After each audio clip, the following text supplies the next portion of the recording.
Hello everyone! So, as you might know already, if you've been following this channel for a while, you know that I like doing reviews of language-related products on my channel, and based on the comments that I receive whenever I do reviews, they're all positive, so it really encourages me to do more of them. So at the moment, I'm mainly reviewing Japanese language resources because that's the language I'm focusing on right now, but I'm planning on reviewing resources for other languages in the future, so watch this space. Today, I'm going to review Skritter, which is an app specifically designed for practicing the writing of Chinese and Japanese characters, namely Hanzi and Kanji. Before I give you my opinion about Skritter, I will do a quick demo of the app, hopefully giving it justice. And then I will tell you all the things that I thought were positive, so the things that I liked. And then I will share with you the negatives, and there's maybe one negative that you might want to know about. So let's log on to the app. Obviously, I've used it already, so there's going to be a couple of things that you wouldn't see when you first start the app. But here you can see some of the decks I've worked on. And what I like about the app is that you have access to a lot of decks. So there's a lot of decks that are created by Skritter. There's others you can create as well. But what's good about it is that there's a deck for pretty much all the textbooks out there for Japanese. And I would assume that's the same thing for Chinese, but obviously I did the Japanese version of the app, not the Chinese one, but I'm pretty sure for Chinese that's the same thing. We have access to lots of decks. So if I browse, I will have Skritter Japanese, so that's the own Skritter decks.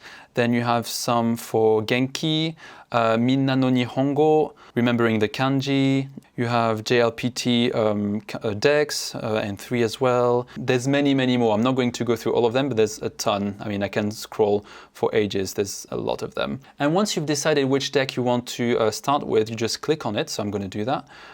This one is going to be mainly for, kanji, but you can also learn hiragana and katakana with this app, which is quite nice. But as you can see, I got started with them a little bit. So let's do a quick practice so you can see what it kind of looks like. And so it gives you the pronunciation of the word, which is quite useful. There's an option where you don't necessarily have to learn the vocab.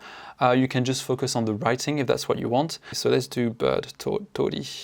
So it gives you the definition, bird, so you can also learn words and not just the kanji, the character, and the writing. So then I tap to advance. What's the kana? So tori. And you can sort of test yourself like that.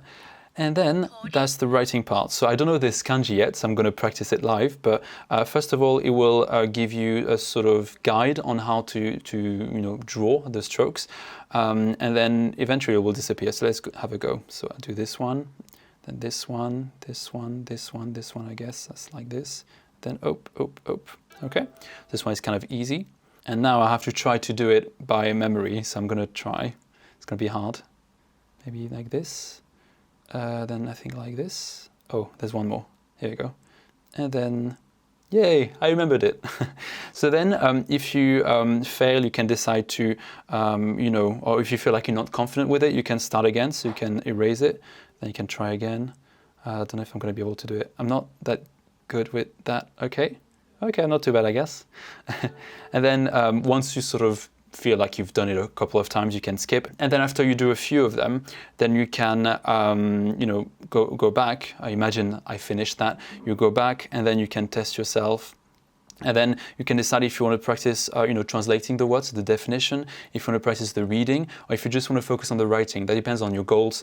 There's no right way. I think if you're going to do only writing, you should probably focus on also, doing something for the vocab, like, reading or, watching content in Japanese. But, it's up to you. You can decide to just focus on the writing and have a different sort of resource for each aspect of the language. That's possible. And then you can just practice all of them. Obviously, I don't know this one because I didn't practice. I'm just doing a demo. But then you would be going through them and then doing the writing, etc., etc. There's other things you can do with the app, but I'm trying to keep the review shorter. But essentially, that's the main function of Skritter, in my opinion, which is to practice the writing. And then if you want, you can, as I said, learn the vocab. You can also check your progress. Obviously, there's not much here yet because I haven't practiced this deck so much. But then there's going to be, a list of the words you've learned, etc., etc. I think you get the idea by now. So now I'm going to share with you the positives, and I'm going to look at my notes, so apologies if I'm not always looking straight at the camera. But the first thing that I thought this app was good for, obviously, is the writing practice. I like that the writing is fairly accurate. I don't know if you could sort of tell in the demo, but you can't just randomly write and then, you won't recognize the stroke if it's not, done properly enough. And it's quite nice because it makes you focus on really doing it properly. Another thing that I liked is that you can practice for however long you want. And what I mean is that obviously you can study for hours if you wish, but it's very easy to just do, bursts of 2, 3, 4, 5 minutes while you're waiting in line somewhere, waiting for the bus, or you just have some, dead time, let's say. And you can just always pick up where you left off very easily. One good thing as well with this app is that if you're a beginner, you can also learn the kana, so katakana and hiragana, which are the two basic alphabets of Japanese. And of course, you also can learn the kanji. As I said, another thing that I found useful is that you really practice the stroke order. You can practice a character as many times as you want. Some people do say that it's not as great to practice on the screen than it is on paper.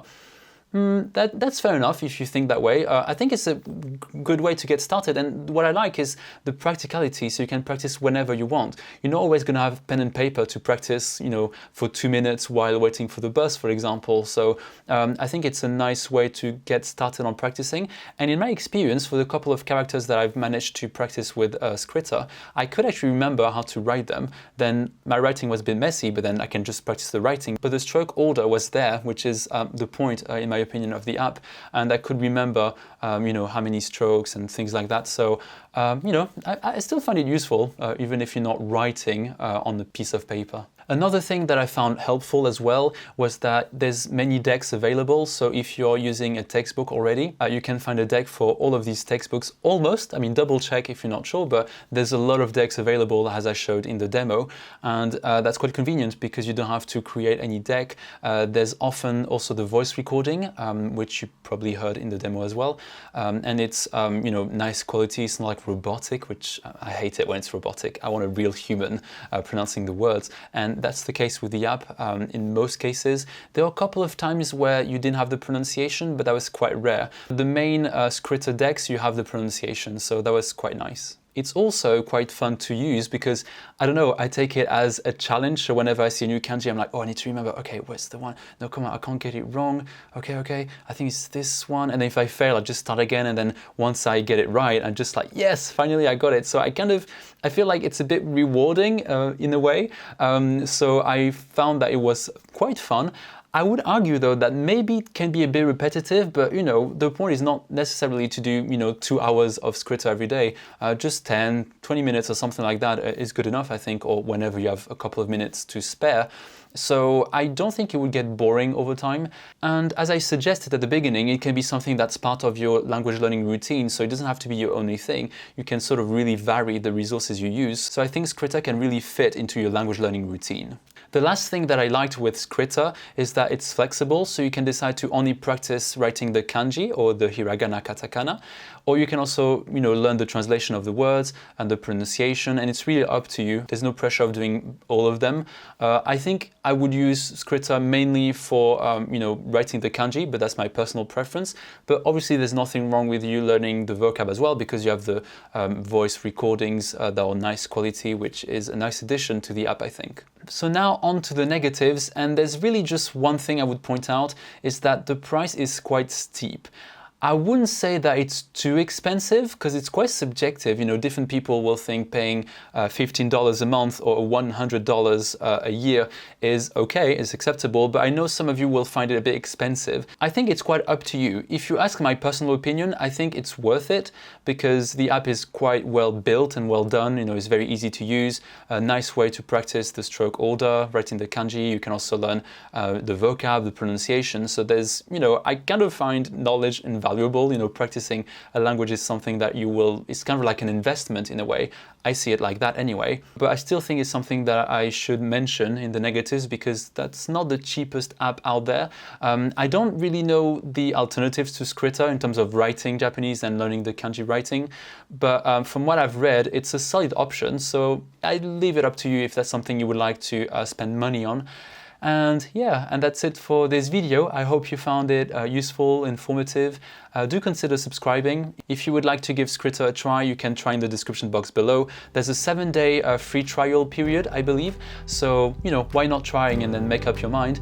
And I will see you in a future video. Bye.